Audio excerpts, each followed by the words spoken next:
Hello everyone, Chapter 4, Applications of Derivatives. Here our focus is on maxima and minima. And these names may sound familiar to you. It's the plural for maximum and minimum.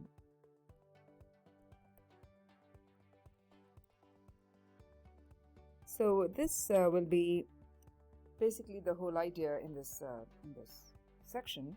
We're talking about maximum and minimum values, and because they are either the lowest or the highest, we call them extreme values. There are also other names. Sometimes it will be called global values. So we're going to talk about what these mean and why it matters to us when we talk about maxima and minima, and where does it apply for us. So I'll begin with some definitions, and we'll go through some examples. So I'd like to present this graph to you, and if you see here, this is the graph of two functions. One is a cosine function, the pink one or the red one, and the other blue one is your sine function. And we are considering these functions ranging from, or the domain from negative pi over 2 to pi over 2. Okay. So if you looked at the cosine function, we can see that it starts at negative pi over 2 at 0, then reaches a peak at 1 on the y-axis, and then comes back down to 0 at pi over 2. So meaning the values, right, went from 0 and all the way to 1 and then came back to 0. So you can kind of see that the lowest value, when I say value I mean the y coordinate, right, the lowest value was 0 and the highest value was 1. The lowest values occurred at negative pi over 2 and pi over 2. The highest value occurred at 0. So you can see that I'm talking about x values, x coordinates at that point. And if we consider the blue graph, here we have the lowest value in this blue graph happens at negative pi over 2, and it reaches a value of negative 1. And the highest value happens at 1, and it occurs at pi over 2. So you can clearly see that we're looking for, in that interval, what was the lowest value and what was the highest value. And incidentally, the pink one has actually two values that are low, and they are equal, right? They both happen at 0. So we have two minimum values. So we call it minima. Okay. And then there is one maximum value, and that's maximum because it's singular. And for the blue graph, we have one minimum and one maximum. So when you're looking at the graph in totality, what is the lowest value and what is the highest value? So this leads us to the definition of absolute maximum and absolute minimum. So as the name says, it's absolutely the maximum compared to all the values in that domain, and if it's absolutely the lowest value in the domain, then we call that as the absolute minimum. What I just mentioned comes here as the definition. Let f be a function with domain D. In our case, the domain was from negative pi over 2 to pi over 2. Right? So you can see a correspondence in the definition with what we have. So domain was negative pi over 2 to pi over 2. Let f be a function. So you can choose any one of them. We'll just, for convenience sake, we'll just choose y equals sine x as a function f of x. So let f be a function of the domain D. Then f has an absolute maximum value on D. D is the domain. Has an absolute maximum value at a point C if f of x is less than or equal to f of c for all x in D. Now, coming back to the blue graph, because that's our kind of reference here, f has an absolute maximum value at a point C. So this is the point where it has an absolute maximum if this corresponding value, right, this is 1. So f of pi over 2 is 1. So we're saying this value is less than this value is the highest, so this is your C, right? So every other value is less than this value. And you can clearly see that because your y value, meaning that is your absolute maximum value, is 1, and all other values that correspond to the y-axis on your blue graph are all below 1, and that's what this means. All the f of x's are less than or equal to this particular f of c, in our case f of pi over 2, and this is true for all x that is in the domain. And that's why we fix the domain to be negative pi over 2 to pi over 2. Because because we know how sine function behaves, it's a wave pattern. If I did not fix the domain, then this graph is going to go back up, and that won't be the only maximum. It won't be the absolute maximum. Then, you can find other absolute maxima, or, things can change. So in this domain, it is absolutely the only maximum value. And the same holds true in absolute minimum. It's the opposite, I would say. So an absolute minimum value on D at C will be when f of x is greater than or equal to f of c. So we can think of how this negative pi over 2 corresponds to this value, which in turn corresponds to negative 1. So f of negative pi over 2 is negative 1, and this value is the lowest value. So all other f of x's are greater than this, right? If you look at every other y coordinate for the blue function, they're all greater or above negative 1. And so that is the definition for absolute minimum, and this was the definition for absolute maximum. So we can see how well it is described here in a math notation, right? So this is how we define this. To help with this definition, I have up here these 4 graphs. So they're all the same graph, y equals x squared, so we're using a very simple parabola. But the whole point here is to kind of help us understand how we will describe this information. Now, in the first graph, right, the domain is negative infinity to infinity. It's all real numbers. So if you looked at this, what do you think is happening here? Do we have an absolute maximum? Do we have an absolute minimum? What do we have? Now, we can look at this visually on the graph.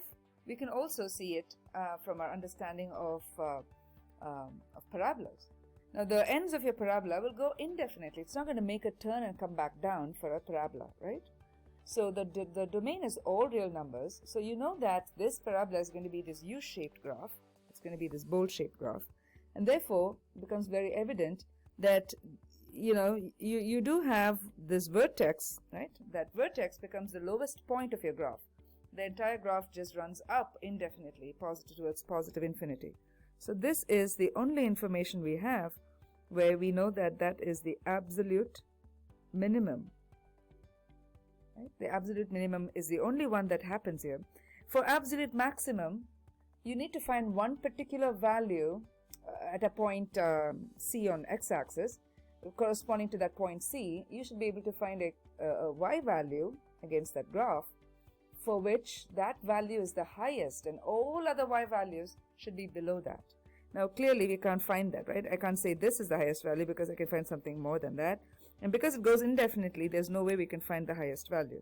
So we can only conclude that there is an absolute minimum only. Now, for the second graph, we have the same function, but the domain is restricted. The domain goes from 0 to 2 only, from 0 to 2.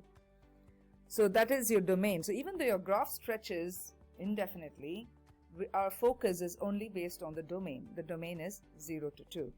Very clearly, you can see that lowest point, you can see that that point, you have a y value. In this case, it's 0. The y value is the lowest. All other y values are going to be greater than this value. Therefore, you have an absolute minimum.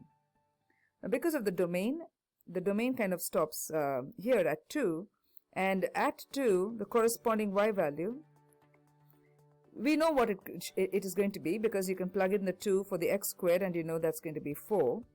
But even if you didn't, say they didn't tell you what the function was, they just gave the picture to you, you can see the corresponding y value will hit a certain number, and all the rest of the graph happens below it. Right? So all your y values are happening below this 4. So we know that that's the indication that this is a absolute maximum situation. So absolute max happens here. Next we go to 0 to 2. But this time 0 is not included. So you can see an open circle there. So it's because 0 is not included, you do have that parentheses, of course, and a bracket there. So, you know, on the graph it's an open circle for not included and a solid dot for included. But when we use the notation, we use open parentheses for not included and a bracket for included. So with this information, what you see is where 0 has the lowest point, that point is excluded. It's not part of your domain. We do not know the number that comes right after 0, isn't it? The higher number. You can't say 1, because what about 0.5?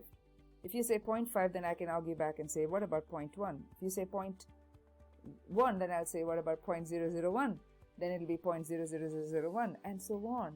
So there is no way for us to know what the number is right after 0 in this continuous setup.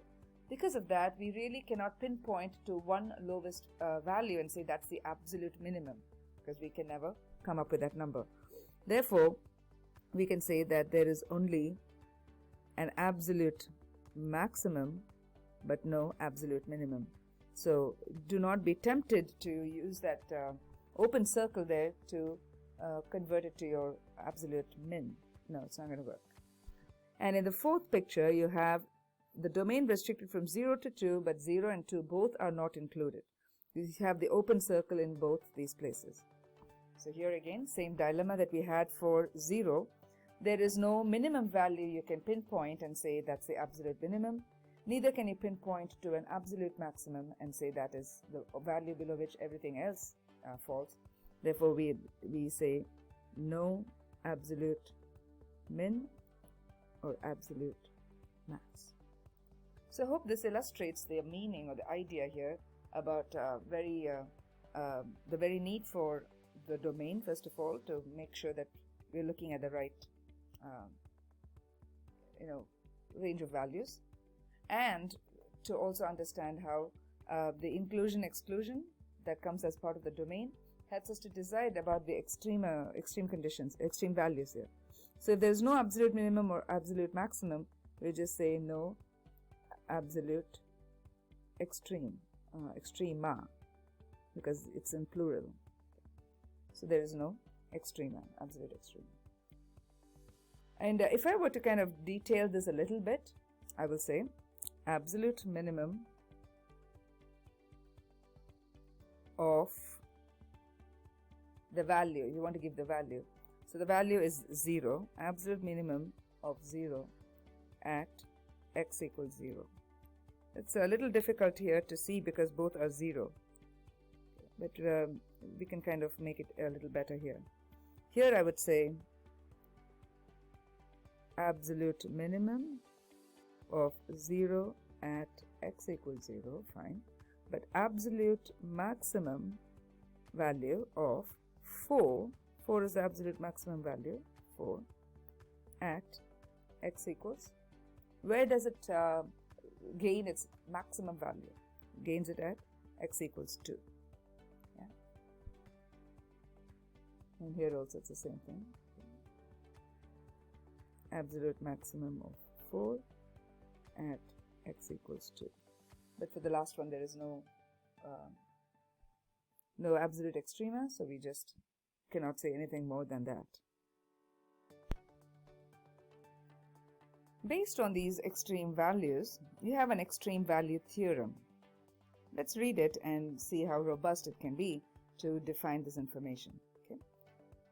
If f is continuous on a closed interval AB, then f attains both an absolute maximum value capital M and an absolute minimum value small m in this closed interval AB.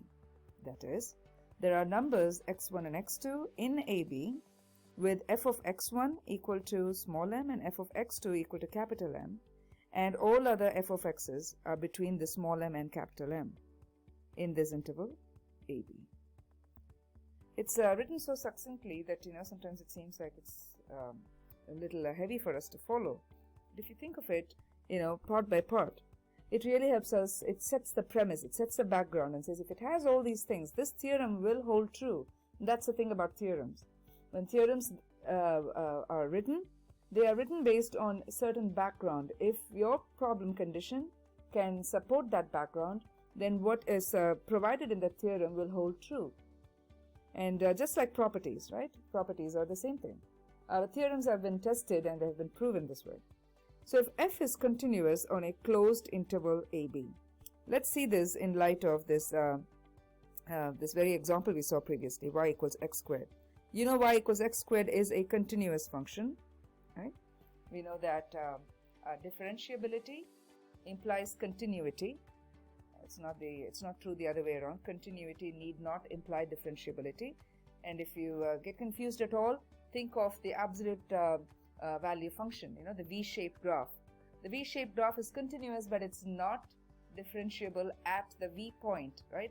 Anything that's pointy, we don't have it's not differentiable at that point. So corners, we can't have that condition to hold true, the differentiability. So always remember, differentiability implies continuity. Continuity need not imply differentiability. Now, given this first sentence, let's come back to it. If f is continuous, so coming back to x squared, yes, f is continuous. And it's on a closed interval. So if you look at the first example, the first graph, it's not a closed interval. It's negative infinity to infinity. So it doesn't, right there, the premise fails, right? And if I come here to the third diagram, the third graph, it's 0 to 2, not a closed interval, doesn't work there. The fourth one, d 0 to 2, doesn't work there. So it has to work only in a closed interval. So both ends must be closed. That's what you see here. A and B both have brackets. And so if you also see, we have, this is the only condition or only picture here, the graph, where we do have absolute maximum and absolute minimum. All other places we have one or the other or none.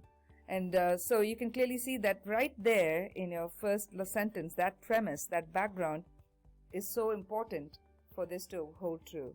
So it's saying if f is continuous on a closed interval AB, then f attains both an absolute maximum, capital M, and an absolute minimum, small m, in that interval. So I'm going to kind of clear this clutter here, and let's think about this.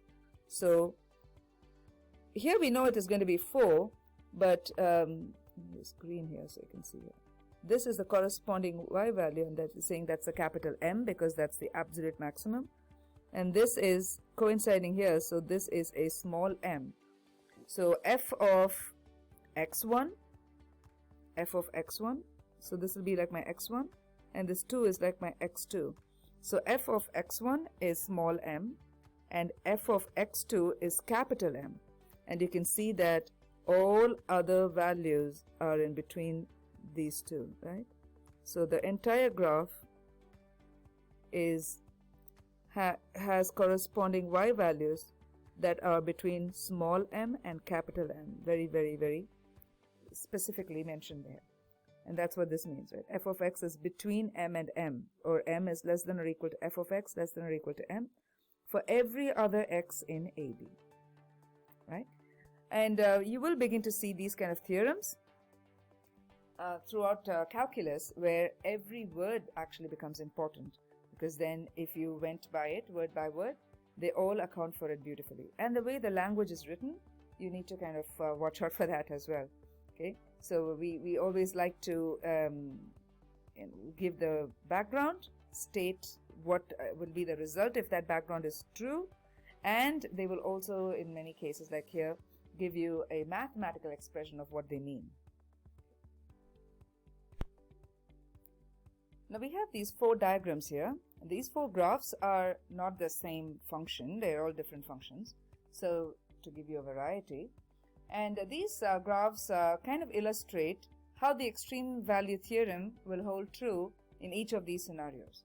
Now remember this though, the extreme value theorem says if your f is continuous on a closed interval AB, then there will be a maximum and an absolute maximum and an absolute minimum. That's the assurance, that is the guarantee that this theorem gives us.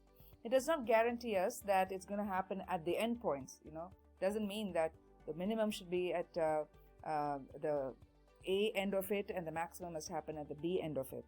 Because I don't want you to think that, because in the previous y equals x squared situation, it turned out that way. 0 to 2, 0 had the minimum and 2 had the maximum. But these ones will kind of dispel that narrow understanding, because here if you see, all these are continuous functions. So f of x in every case is a continuous function as expected on a closed interval AB. So you have the A and you have the B in every case. Okay? So with that, we have so the whole graph may still run continuously past it, but we're only focusing between A and B are included. The endpoints are included. Okay. So in the first graph, we see that your maximum, capital M, right? That maximum occurs at x2. It is some point in the interior of this closed interval AB. And you have another value where small m occurs, meaning the minimum value, because everywhere else the x values are in between the small m and the capital M. So here we are saying the maximum and the minimum occur at interior points. Interior meaning on the inside of AB. Okay, so this is an example, a scenario, and you can see that the height, because if I gave you a y-axis, okay, let me see. If I were to draw, I'll just draw it somewhere here. Okay.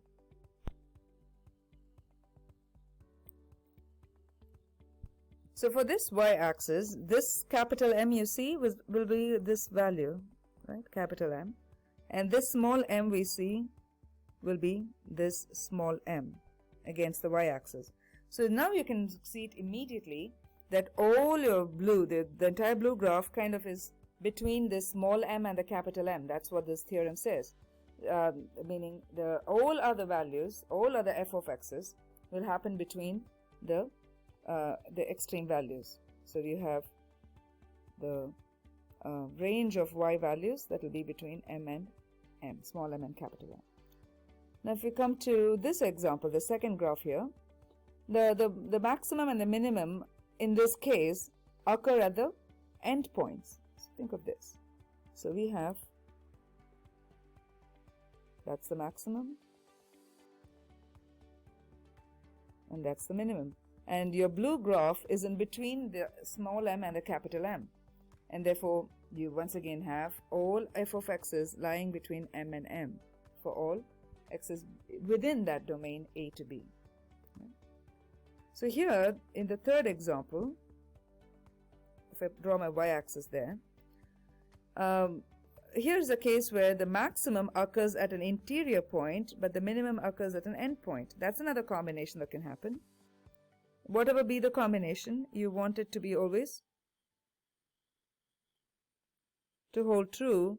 That is, all your y values must be between m and m. Doesn't matter where it occurs, right? It can occur at an endpoint or an interior point or a combination of an end and an interior point. You still have that. And the last scenario here shows a case where the small m, absolute minimum, it occurs at an interior point, but capital M occurs at a maximum point. The capital M occurs at an endpoint B, and once again all your y values, all the blue the blue graph is contained between small m and capital M. So if I were to write this extreme value theorem, right, in my own words, or at least in, I shouldn't say my own words, but in mathematical symbols, it's going to look like this. So I'll say let x1, this is a mathematical symbol that looks like an E, like a stretched out E, which means belongs. Okay, x1 belongs, or x1 is an element, so it's a symbol for element. x1 belongs to the closed interval AB. Okay, and look at this. This means such that. Okay, it's really cool, isn't it? It's all shorthand here. F of x1 is equal to small m. Okay, that's the absolute minimum. I'm going to quickly write down what I indicated these to be. This means belongs. So x1 belongs to this closed interval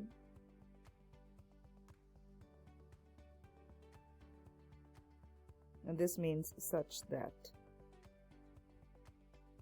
Okay, I remember these symbols from as a student. I didn't see these symbols as much in textbooks, but it's really cool to have the shorthand, right? And let x2 belong also to this closed interval AB such that f of x2 is equal to capital M, which will be the absolute maximum. Then you know this means implies, right? This implies that small m less than or equal to f of x less than or equal to capital M for all, this V with a line through it is called for all x that belongs to AB. This is my shortcut for all. So in other words, I just rewrote the extreme value theorem. So I'll just write it here, EVT, extreme value theorem, in shorthand like this, where x1 belongs to the closed interval. That's the key part, right? It can either be the endpoints, the x1 could actually coincide with A or B, or it could be inside AB, which means we'll call it the interior point.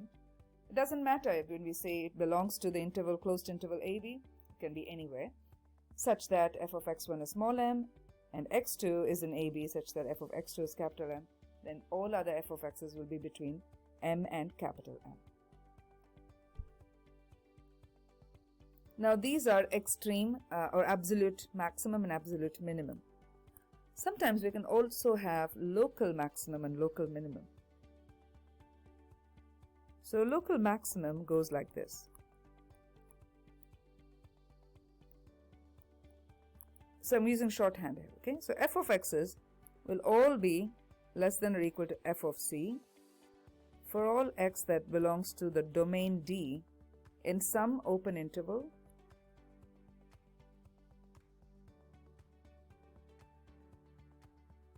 containing C.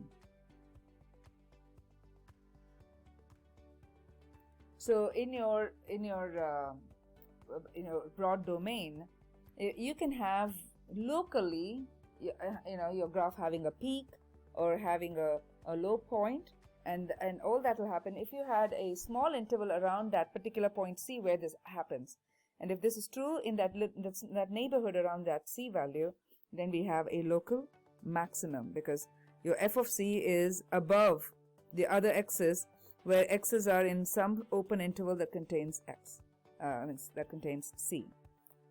That's your local maximum. Local minimum will be similar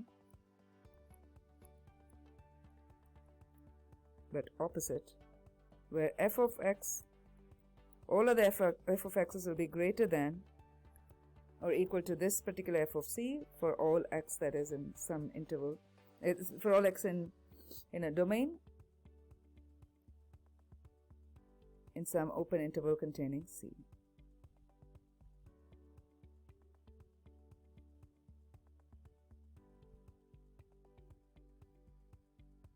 It certainly is better understood if I gave you a graph.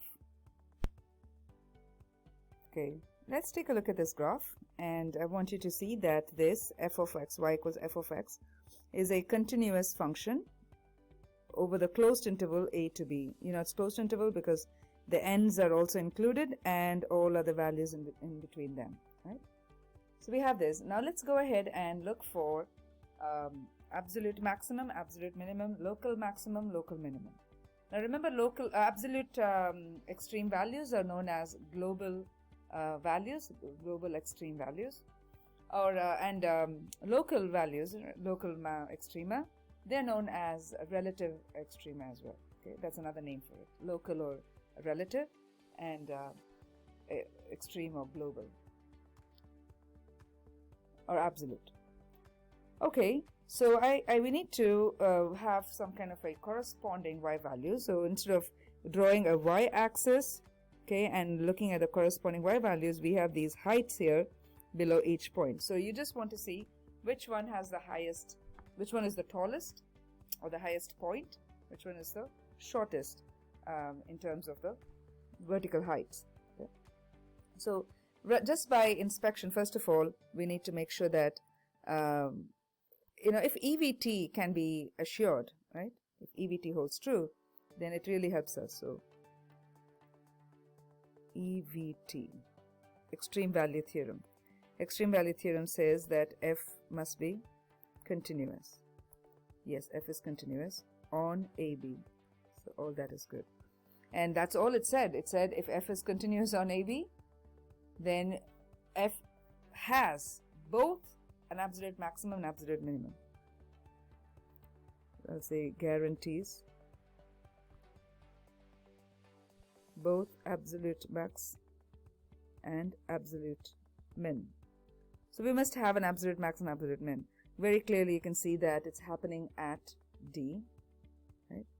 This is the point where you have absolute max, and at point A it appears that this has the absolute min, because if you look at this, the E value, you have this value a little above this one, right? So that will be the absolute min.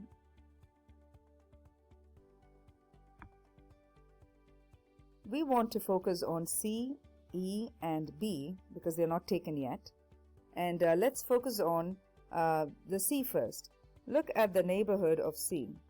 In this neighborhood you see that this point here seems to be the highest, right?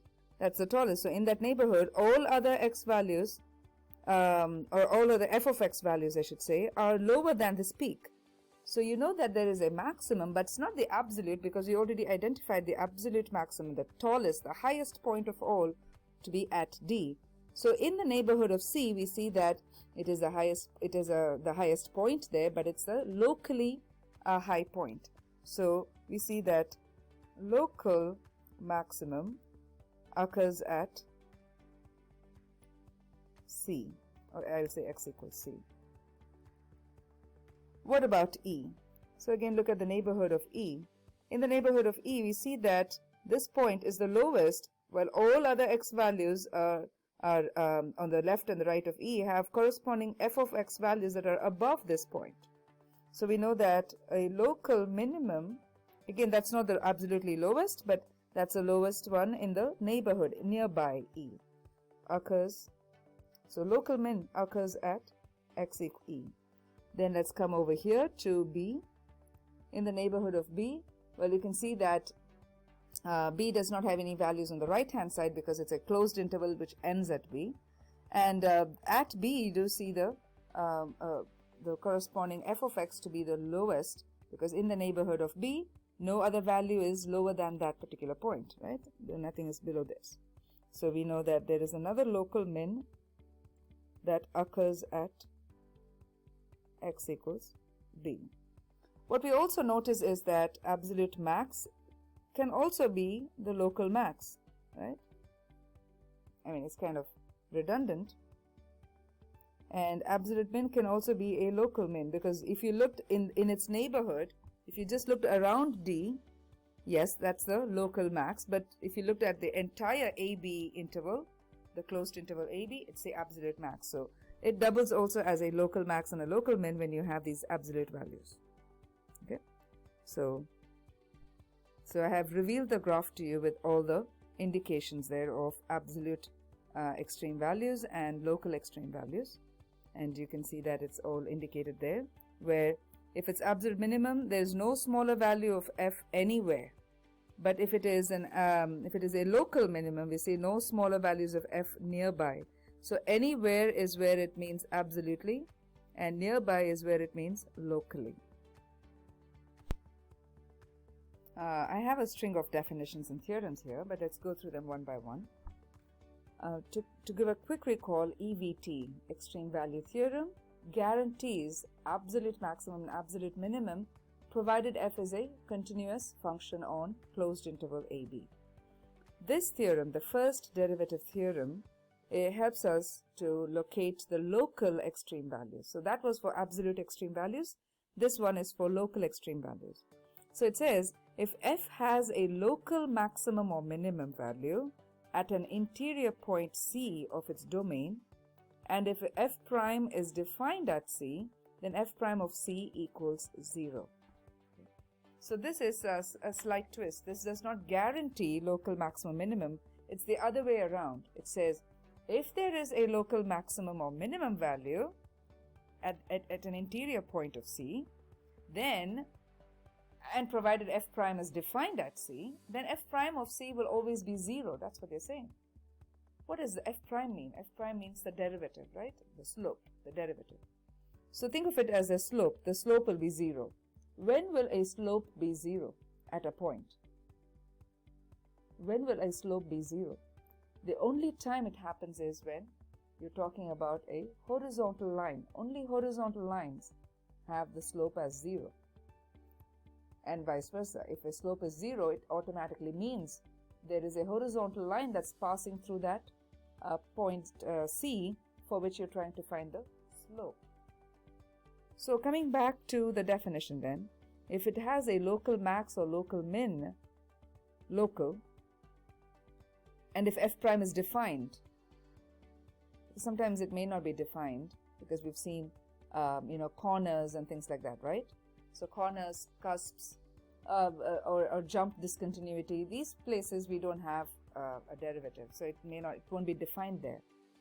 So that is another thing. So, but then here again, it is we are not told that f is continuous. That's the reason why this is the case. If f is continuous, you don't have that difficulty there because differentiability implies continuity. But here they're saying if f prime is defined at C, then f prime of C is 0. Okay, let's hold on to that. Then we go to the next definition. It says an interior point of the domain of a function of f where f prime is 0 or undefined is a critical point of f. Okay, so this is a definition of what an interior point is. I mean what a critical point is, sorry. A critical point of f. A critical point of f will happen, okay, where the function f has its derivative, f prime, to be 0 or undefined. Okay, we have that. When we look through a problem, it will all fall in place, okay? And then it says, how do we find an absolute extreme value on a finite closed interval? So they're saying, hey, go ahead and find all the critical points. They just define what that is. So we have to go and find all the critical points, in other words, where f prime is 0 or undefined. Then evaluate f at all those critical points. So meaning find the corresponding f value, because that will give you the maximum or the minimum value, right? The f value, the y value. So evaluate them at the critical points as well as the endpoints. Okay, sometimes the critical points can coincide with your endpoints, so that's different. But we are assuming that these critical points are most likely to happen in the interior, in which case you will also include the endpoints to evaluate. And step 3 says take the largest and smallest of these values. Makes sense, because largest would be the absolute maximum, the smallest would be the absolute minimum. Okay, so we have these 3 things. Now these will work if we did not have a graph. That's the reason why they give us these 3 steps. If a graph is given, it's visual, so you can clearly see which one is the maximum and which one is minimum. So all these 3 things we're going to use here as we come to look at some examples. As examples, I'd like to start with these graphs, and I have some more graphs, and then we'll go to functions that are defined without the visual of a graph. Okay, so just to reiterate the idea, let's take the first graph here. Can you find out from the graph upon inspection what is if the extreme values exist? Okay, so I want you to look at it in terms of EVT, okay, Extreme Value Theorem. So you want to determine from the graph whether the function has any absolute extreme values, and then explain how your answer is consistent with the Extreme Value Theorem. So I want to first observe and see, okay, I see that if I looked at A, and if I corresponded it with this, so clearly this one is lower. This is the lowest in this entire blue graph, and that's the highest. So the lowest I call a small m, and the highest capital M. Then I see if the rest of the blue graph is contained between M and M. It's all looking good. So then I know that the minimum, absolute minimum, right, occurs at x equals C2, and absolute maximum occurs at x equals B. Now how do we support this? So I look at the graph and I say, okay, is this continuous? Is H continuous? Yes, H is continuous. You can see that it's continuous on the closed interval AB because the ends are included and there's no gap or anything, so you can see that it's continuous on this closed interval AB. That means EVT is assured. Okay, I'll just say EVT works. Because EVT is assured, or because EVT works, what is assured is that you do have an absolute minimum and an absolute, oops, that went too far off, absolute maximum, capital M. So EVT works implies absolute minimum at C2 and absolute maximum at B. So that was for my first one. Now if you go to the second one, once again I check if my function f is continuous. Yes, it's continuous, no breaks, no jumps, nothing. And it's between the closed interval between A and B, all good. So then once again EVT must work.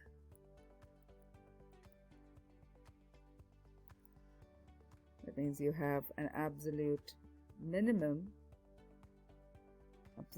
this is the lowest value, right, small m, and absolute maximum is there at absolute minimum is at B, and absolute maximum at x equals A.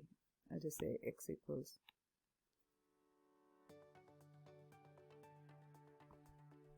wonderful. Next we go to the third graph here. Okay, is this continuous? Yes, the function looks continuous, but is it on a closed interval AB? No, in fact it's an open interval AB, right? It's AB like this with parentheses, not the same as the closed interval AB. So right there EVT is not assured. Okay, so EVT will fail in the sense you cannot find both absolute max and absolute min. You might find one or the other, but here both ends are closed. So and you also have this pointy part of the graph. Okay, so we do have a little challenge there, but that again is only to do with differentiability. It has nothing to do with continuity. It's continuous, so that's good. Alright, so we here can clearly say that there is no absolute minimum, right? What about the maximum? Yes, it's pointy, but then it does happen there. So absolute maximum occurs at x equals C.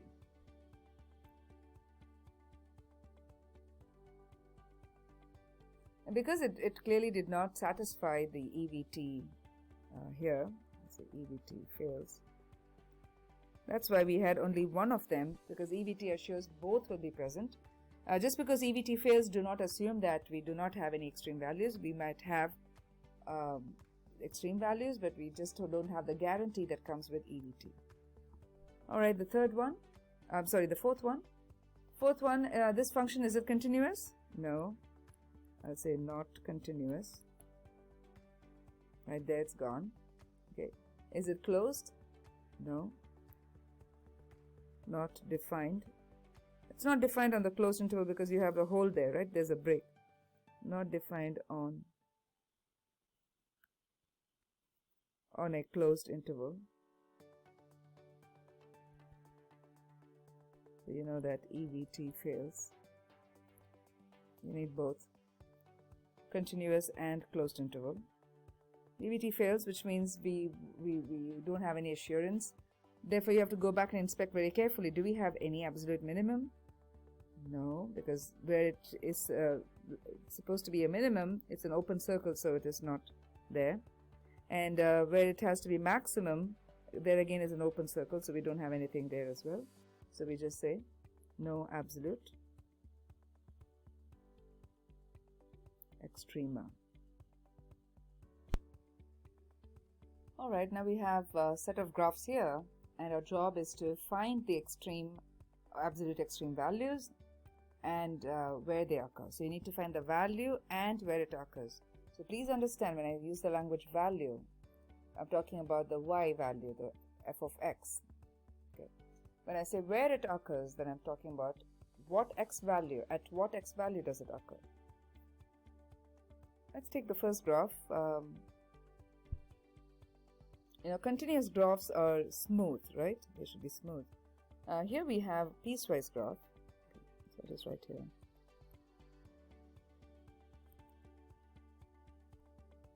Piecewise graph, it's very likely that because the lack of continuity, right? Meaning it's continuous in its domain, in the sense of, the pieces, but it's not one smooth graph, so it's not continuous. Right?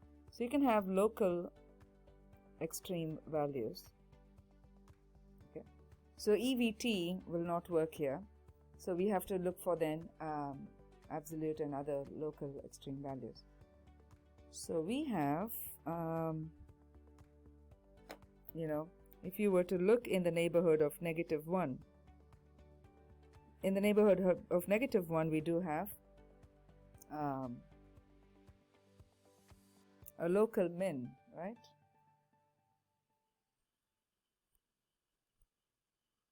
And they wanted us to find the location, so I'm just going to say at -1, 0. Right? And if you looked at this high value here at 0, when x is 0, if you looked at that one is not included. It's an open circle, so that is not an absolute maximum. Likewise, if you look at this one, -1, 0, -1, that is looks like the local the absolute minimum, but we don't have that included. That point is not included, therefore that is not going to give us absolute minimum.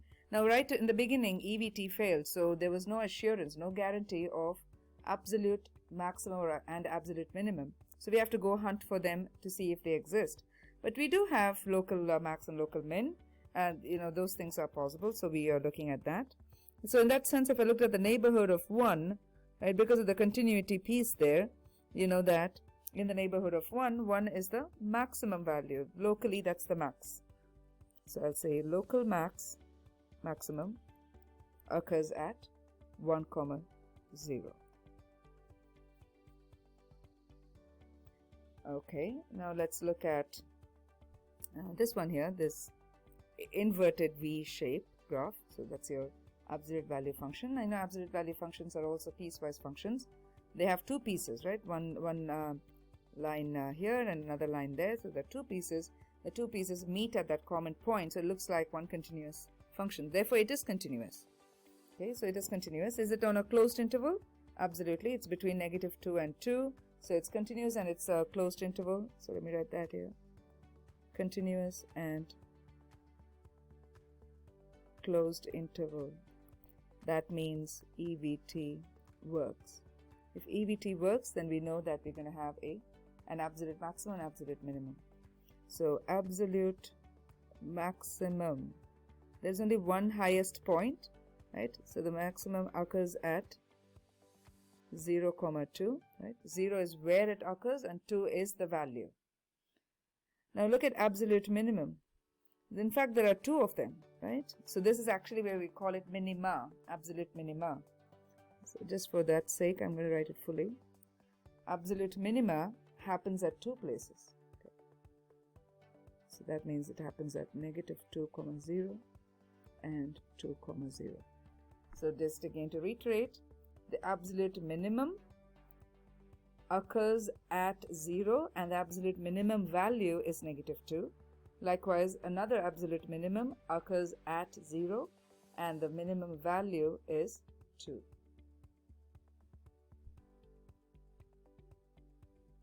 Let's go to the third graph. Okay. Now, is this continuous? It's continuous but not closed interval, right? Because you can clearly see it's from 0 to 2, 2 not included. This is how it looks. So EVT fails. So we have to go looking for it individually to see if there is a maximum and a minimum. So there's no assurance. But we do see that there is a maximum, right? Absolute maximum. That occurs at 0,5, meaning it occurs at 5, and it occurs at 0, and the value is 5.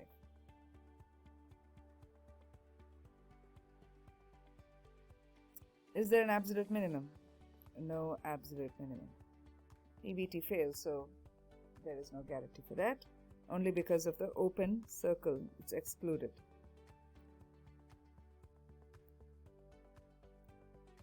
Let's go to the last one. Is it continuous? Yes, it is. It looks like piecewise functions. It looks like many pieces, but it's one continuous flow. You don't have any jumps or any other discontinuity. So we know that it is continuous and closed interval. So this means EVT will work. So look for the lowest value, that's happening at 0 and the value is -1. So I'll say absolute minimum at 0, -1. And because of the assurance, we know there's an absolute maximum, and that's happening there. And that is, they gave us the coordinate because we couldn't find the corresponding x value there, so that's really nice. So absolute maximum occurs at 1,2. So it occurs at the x value 1, and the value itself is 2. Then do we have any local extrema? So you do see that in the neighborhood for around -3, right? That seems to be the highest point. So we do have local max at -3, 0. Is there a local min? Absolute minimum is also a local minimum, so that's there. But if you look in the neighborhood of 2, right, in this neighborhood, this point is the lowest. And so absolute local min occurs at 2, 0. That was an interesting case there. So we saw a lot of graphs. Now let's do them algebraically by looking at the function given to us and using the EVT as well as the first derivative theorem. We haven't used that theorem yet because that theorem is applied in the function format. So I quickly scroll back to the first derivative theorem, the critical point definition, and how to find it, just for us to have a quick view. So we're saying if f has a local max or min, and if f prime is defined, then f prime of c will be 0. Critical point is a point, an interior point in the domain of a function where f prime is either 0 or f prime is undefined. And then to find what the absolute extrema will be, we'll have to find all the critical points and then evaluate the function f at those critical points as well as the endpoints, and then figure out which one is the highest, which one is the smallest, and that will tell us the maximum and the minimum. Okay, so keeping this in mind, we'll look at some function examples. So here's the question. It says find the absolute max and min values of f of x equals x squared on this domain -2 to 1. We looked at some examples from 0 to 2 in the beginning, right? So just starting off with simple ones. Okay, so first of all, is this function differentiable, right, over its entire domain? So we have, if we had a graph to look at, then we can see if it's continuous, right? We can see if it's continuous, if there's any discontinuity or jump or things like that. So here we have to find if it is differentiable, because that was that's important for us to know if f prime is defined or not, right? So if So you have to kind of examine the function itself. The function is a polynomial. So polynomials are differentiable over the entire domain. Okay. So I'll just come back here and say polynomials are differentiable over their entire domain. There's no break or gaps. Okay, so then I said if that's the case, then go into the interior of this AB. In this case, AB is -2 to 1, because it's going to work for the entire domain, but we have to have a closed interval. So in this closed interval, can we find an interior point where f prime is either 0 or undefined? Okay, now it can't be undefined, but we can find a critical point, okay, where f prime can be 0. So for that, we need to have a local max or local min, right? So let's look at the critical point. So we're told that the critical point will happen where either f prime of C is 0 or f prime of C is undefined. Because this is a differentiable function, it's very likely that f prime of C is equal to 0, right? So then let's find first of all f prime of x and then figure out where it becomes 0. Okay. So f prime of x is x squared, right? So find its derivative. Derivative will be 2x and set this equal to 0. This implies this 2x can be equal to 0 only if x is equal to 0. Okay. Therefore now our critical points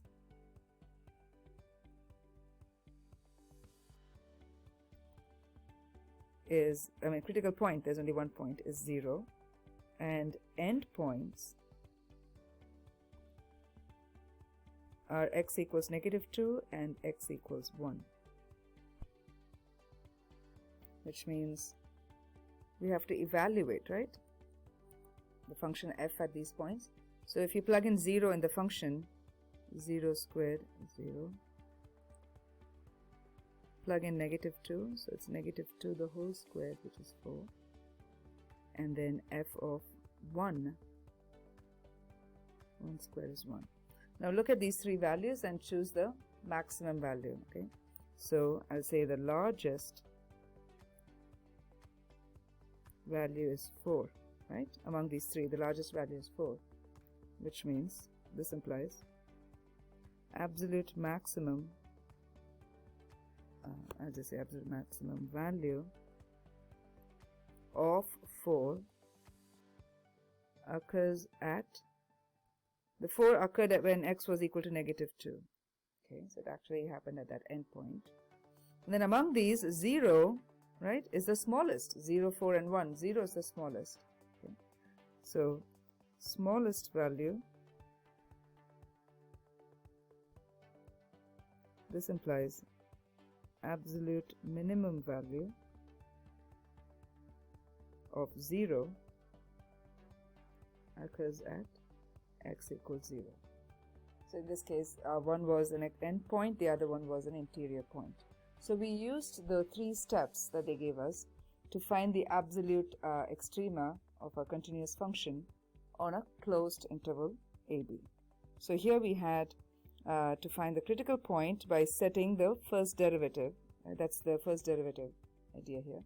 Setting the first derivative to 0, or taking the derivative of the given function, the slope, and setting it to 0 to find where it becomes 0. And those points plus the endpoints, evaluate their functions, and then choose the highest value as the maximum, absolute maximum, and the lowest value as the absolute minimum. And we know because of EVT, you will find the highest value, you'll find the lowest value. We're doing everything theoretically, we're doing everything algebraically without actually looking at a graph. Okay, I'd like to do a few problems here, and so this will be the general instruction for that. Find the absolute maximum and minimum values of each function on the given interval, then graph the function. Identify the points on the graph where the absolute extrema occurs and include their coordinates. Okay. And our first problem will be f of x is 2 over 3x minus 5, and then it's going to be negative 2 less than or equal to x less than or equal to 3. Take a look at this, and you will see that we have the closed interval given to us, negative 2 to 3, right? Very, very obviously given to us there. And then 2 over 3x minus 5 is basically a line, right? This is a linear function, y equals mx plus b format. So looking at the details from algebra, we know that this is a continuous function. So this is a continuous function because it's linear. Oops. Continuous function and a closed interval. You know, the closed interval is from negative 2 to 3. We know it is closed because of the less than equal to bar. The equals bar tells us it's closed. Okay, so because of this, we know EVT works. There must be an absolute maximum, absolute minimum. And the method to do that was to find the critical point. We have the endpoints, we need to find the critical points, if there are any. For that, we'll have to find the derivative. So f prime of x is 2 over 3, right? If you took the derivative of this, it's just 2 over 3. And you'll have to set this equal to 0. But, excuse me, but there is no x in here. Since there is no x, 2 over 3 cannot just become 0 because 2 over 3 is equal to 2 over 3. It's absurd, right? So this implies no, so I'll just say not equal to. So I'll say no critical points. That means we need to contend with our endpoints.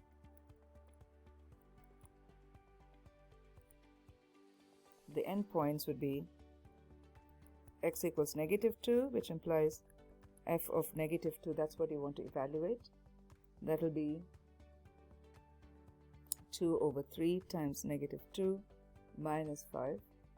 Compute this, you'll get negative 19 over 3. And then x equals 3. Plug that in again in your function. 2 over 3 times 3 minus 5. That gives us negative 3. So minus 5, negative 3. 2 minus 5. Now look at these two numbers and figure out which one is smaller. Okay, so this is definitely, there are only two values, so this is a smaller value,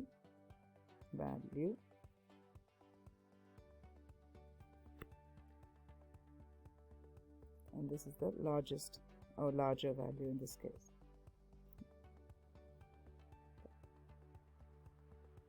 So we can now say, because of EVT, we know these are the absolute max and absolute min. Absolute max is negative 3 because that's a larger value at x equals 3, and absolute min is negative 19 over 3 at x equals negative 2. So if you were to graph this, it will look like this. I have an image of that, but you can actually graph this. Just it's a line, so just get these 2 points and connect them, because these are the endpoints. So it should be, the entire domain that is considered in this problem. Okay, this is how it looks. Maximum and min, and because it's a line, it's like this. Alright, let's look at the next one. The same thing. Here the function is f of x is x squared minus 1, negative 1 less than or equal to x less than or equal to 2. It's a parabola, so it is continuous and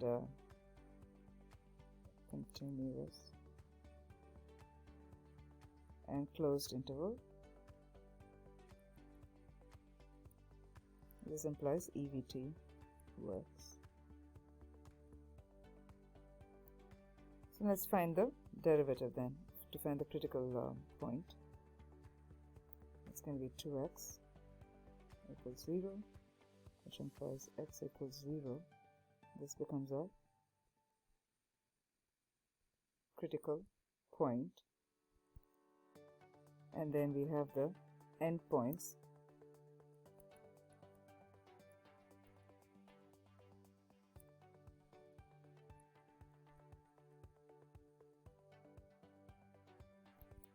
Now we evaluate at these 3 points, excuse me, f of 0,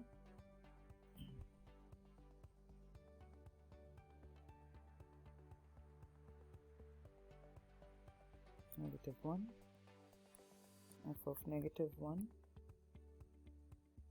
0, and f of 2 will be 3. So look at the 3 values. And this implies this is the absolute min. And this is the absolute max.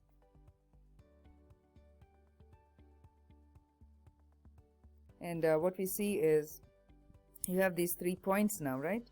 So go ahead and plot these points and connect them as a parabola, as a curve, because you know that that's important in graphing this, to sketch the graph over the domain. And that's the parabola you'll get when you graph it. The next problem is, let's say f of x is x power 5 over 3, and the domain for it is -1 less than or equal to x less than or equal to 8. So you know x power 5 over 3, you know it is a continuous function, and this is a closed interval from -1 to 8, so EVT works.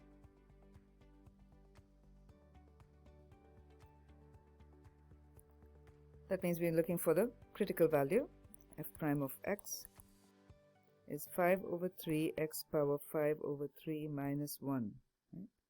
That's 5 over 3 x power 2 over 3. And you're going to set this f prime to 0. And that will give us, so you're finding the critical point, and this is going to be true when x is 0. So critical point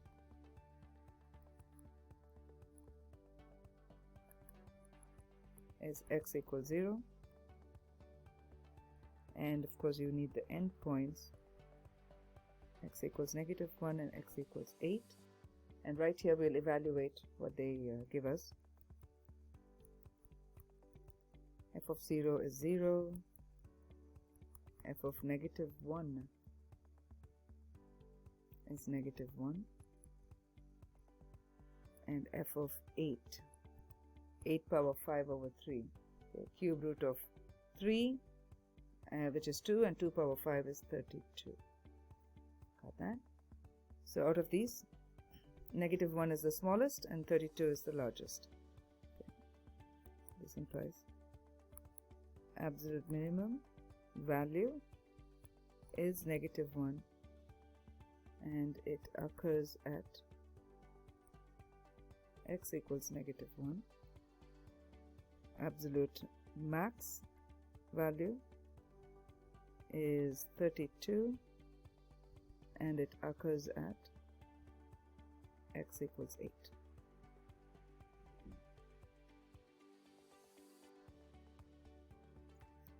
We'll do some problems where we'll just learn how to determine critical points. Okay. So I'll just say determine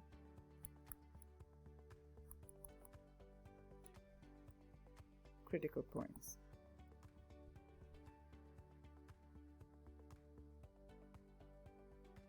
I'll just say the first one will be y equals x squared minus 6x plus 7. So what do? Critical points means you want it to be continuous, and all that is for EVT, but here they just want the critical point, so you just have to find the first derivative and set it to 0. So I'll just say critical point implies set first derivative to 0 and find x values. Okay. So you're solving for x basically. So this implies you take the first derivative, which is 2x minus 6, and set it equal to 0. And with polynomials, you always factorize. So factor out the 2. So x minus 3 equals 0, which implies x minus 3 equals 0, x equals 3. That's the critical point here. Next, we look at f of x equals x times 4 minus x power 3. Well, for this, there are two ways to do this. One is that you can expand this, meaning 4 minus x the whole cubed. You can expand it, then distribute the x, and then take its derivative. Or you can use the product rule and take the derivative. So if that's what we wish to do, this will be u, and this whole thing is v. Product rule says u prime v plus v prime u. So let's work this out. U prime is 1 times 4 minus x the whole cubed, plus v prime. V prime is 3 times 4 minus x. Remember chain rule. 3 minus 1 is 2, times negative 1, because the derivative of the inside. Derivative of the outside times derivative of the inside. So this is v prime. All this is v prime times the u, which is the x. Okay. So this comes out to be 4 minus x the whole cubed minus, yes, you have the minus 3x times 4 minus x the whole squared. Wow. Alright, so now we have to expand this. Okay. Now I look at these two factors. You have 4 minus x the whole squared that is common to both the terms. So there is a 4 minus x from the first term minus a 3x. So 4 minus x. We need to set this equal to 0. I'm just factorizing still, simplifying it as much as possible. That's going to be 4 minus 4x. Yeah. So before I factorize this, I don't want to distribute this, I don't want to expand this, because I know I'm going to set it equal to 0. Right? So f prime of x equals 0 implies 4 minus x squared. Either this is equal to 0 or this 4 minus 4x is equal to 0, right? By zero factor property. So if we expanded it, it would have gotten really messy. So leaving it like this was a good idea. So when you solve this, okay, we get 4. Get that first. 4 minus x is equal to 0. I take the square root on both sides. Get this. And that means x is equal to 4. Then factor out the 4. You have 1 minus x equal to 0. And 1 minus x equal to 0 means 1 is equal to x. So you have these two values. Either x is equal to 1 or x equal to 4. So critical points are x equals 1 and 4. So the 2 points.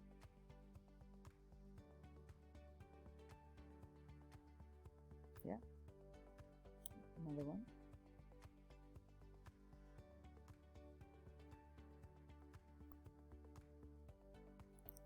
G of x is x minus 1 the whole squared times x minus 3 the whole squared.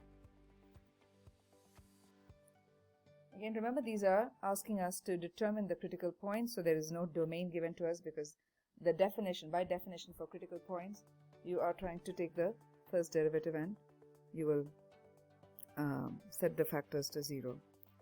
So g prime of x, again you have to do the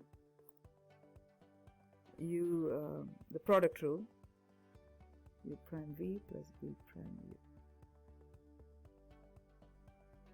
So u prime, remember chain rule, 2 times x minus 1 power 1 times the x, which is in this case came out to be 1. That's fine. So u prime v, so I need to write the v, plus v prime 2 times x minus 3 power 1. Here again, if you did the chain rule, you'll get derivative of x minus 3 is 1, times u. So let's club all this. So 2 times x minus 1 times x minus 3 the whole squared, plus 2 times x minus 3 times x minus 1 the whole squared. Okay, we're going to set this equal to 0, but again remember to collect all the like term, the GCF, common factors. So I have 2 times x minus 1 times x minus 3. One of each is present. So for the first term, I have these 3, so only one more x minus 3. Plus, in the second one, I have to get one of the x minus 1. So that's 2 times x minus 1 times x minus 3 times 2x minus 4. Alright, now g prime of x equals 0 implies 2 times x minus 1 times x minus 3 times 2x minus 4 is equal to 0. We have to set each of these factors to 0. So x minus 1 equals 0, x minus 3 equal to 0, 2x minus 4 equal to 0. X equals 1, x equals 3, 2x equals 4, x equals 2. So what we see is the critical points come out to be x equals 1, x equals 2, and x equals 3. Okay, the next one is going to be interesting.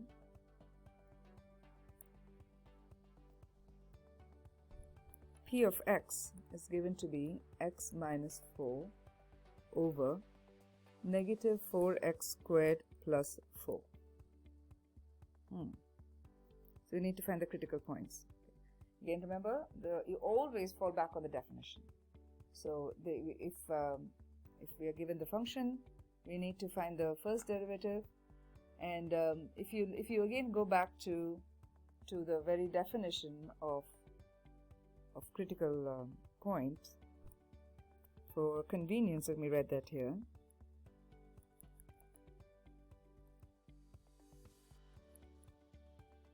Okay. By definition, it means the interior point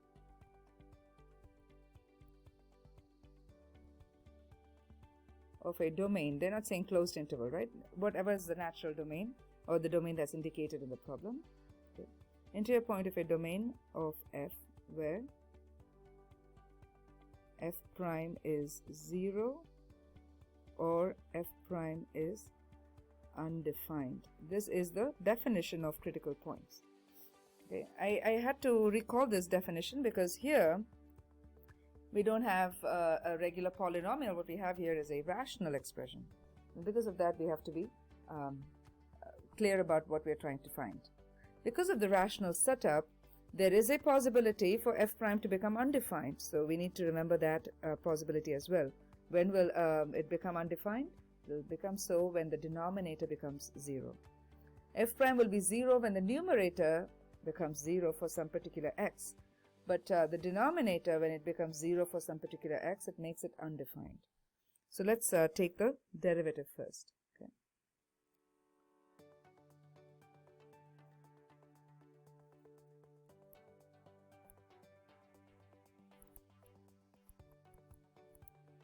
That will be p prime of x. Oh, let me first write p of x here, just because of the u and the v, right?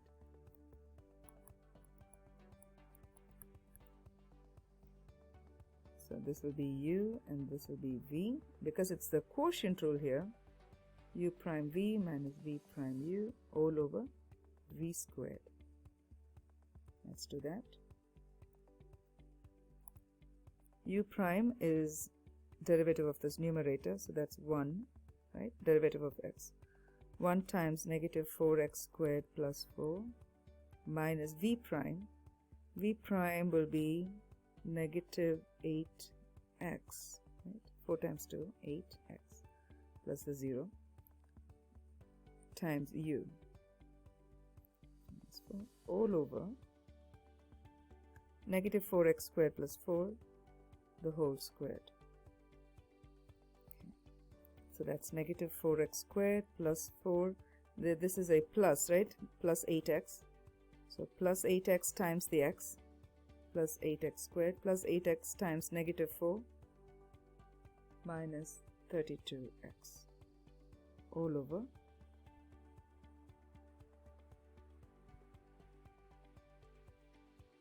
the whole square. Let's clean this up. We get 4x squared minus 32x plus 4 all over negative 4x squared plus 4, the whole square. Okay. So this was p prime of x. P prime of x will either become 0, so this is what will happen. It will become 0 if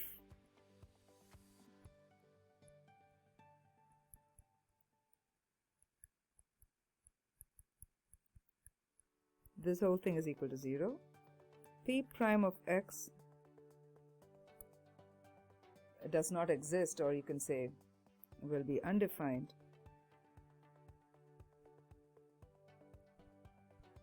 if negative 4x squared plus 4, this denominator, is equal to 0, right?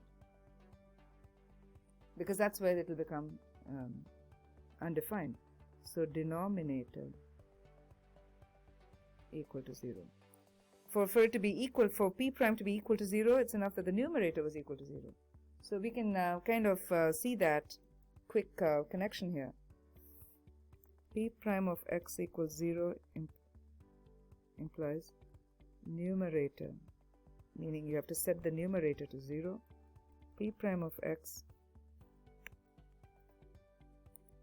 undefined means you set the denominators to 0. Alright, so I will work on the numerator. 4x squared minus 32x plus 4 equal to 0. See if you can do the x method, the AC method, and all. If nothing works, you can go for the quadratic formula. I'm going to use the quadratic formula. So A is 4, B is negative 32, C is 4.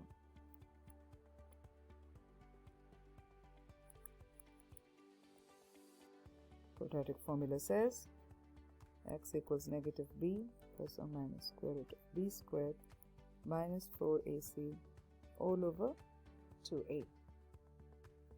So I need to plug in for a, b and c. I'm always careful here because the whole calculation rests on what we plug in here, isn't it? Okay, let's enter in the values. So b is negative 32, a is 4, c is 4, a is 4. Okay, plug those all in, and that gives us negative negative positive 32 plus or minus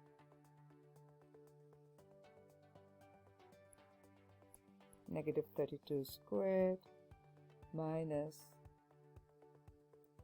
4 cubed, right? 64 all over 8. Okay, of course, do the computation, and that gives us 32 plus or minus square root of 960 over 8. You can't use a calculator because you have to give the answer as a radical. You can't leave it as a decimal. So when you do this, remember to split this up, right, as a perfect radical. Because if it's not already a perfect radical, you have to split it up so that you get one of the factors to be a perfect square, and the other one another factor. So you get 32 plus or minus 8 root 15 over 8. When you do that, this is how it comes out. And so that will be now factor out an 8. So that will give you 4 plus or minus square root of 15 all over 8. You cannot just cancel off this 8 with this 8. Okay, please never do that. That's absolutely impossible in math. It's not a valid move. You have to factor it out so that you can cancel off what is common. And so that leaves us with, where were we? We kind of forget where we started, right? So this was all finding p prime. Let me take you back here. We were trying to find p prime of x equal to 0. So I set the numerator to 0, and this is what it takes me. So p prime of x equals 0 if x is equal to 4 plus root 15, and if x is equal to 4 minus root 15. Okay. Now p prime of x is undefined when the denominator is set equal to 0. So the denominator for p prime was negative 4x squared plus 4 the whole squared equal to 0. So if you think about this, what is the x value that will make this expression to be 0? What choice of x value will make this 0? So try negative x, some negative value for x, say negative 2. Negative 2 the whole square will be positive 4.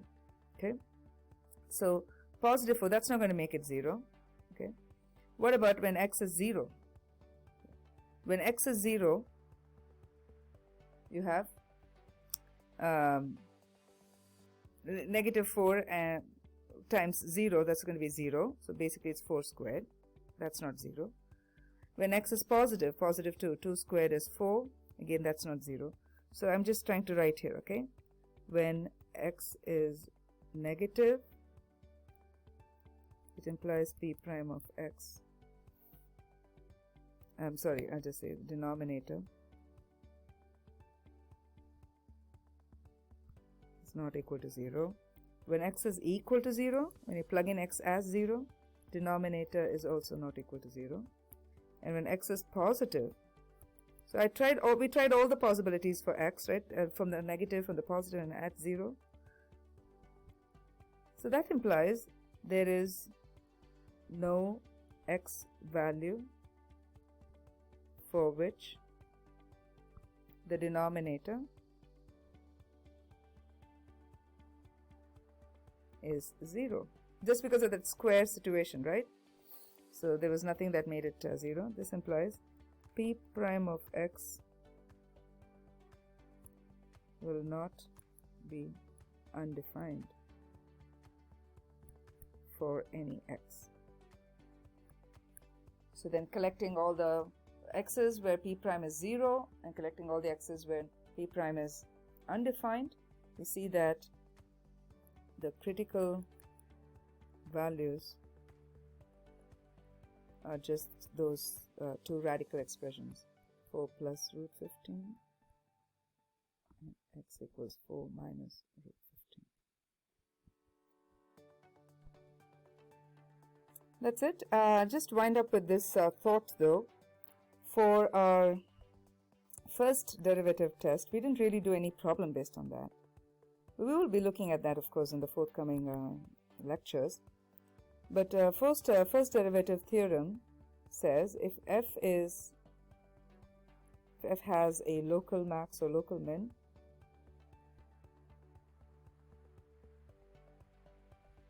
then f prime of c, wherever it happens, will be equal to 0. That's what it says. If you think about this, we had several examples of graphs. Okay, let's say something like this. Now you know that this one has absolute min here and absolute max here. But if you were to be checking out these points, it's a different color, to check out these points, you know, this is not absolute max because there's something bigger than that. But in the neighborhood, this will be a local max. And in the neighborhood, this will be a local min. And the theorem says if f has local max or local min, At those points, you can find the f prime of that point, okay, whichever point. F prime, the derivative will be 0. The derivative is nothing but the slope of the tangent line. So if you draw the tangent line through this, clearly the tangent line is a horizontal line. So in other words, here f prime of x is 0 in this point, whatever this x value is, and f prime of x is 0 here too. And that is what the first derivative theorem says. If you have the local max or local min, because it's either the high point or the low point, you can only draw a horizontal tangent through it, and therefore you will be assured that the slope or the first derivative at that point will always be 0. That's why we didn't do any problems here, but we're going to use this in the next few lectures. All right? So that kind of concludes the lecture here. I will see you in the next one. Thank you.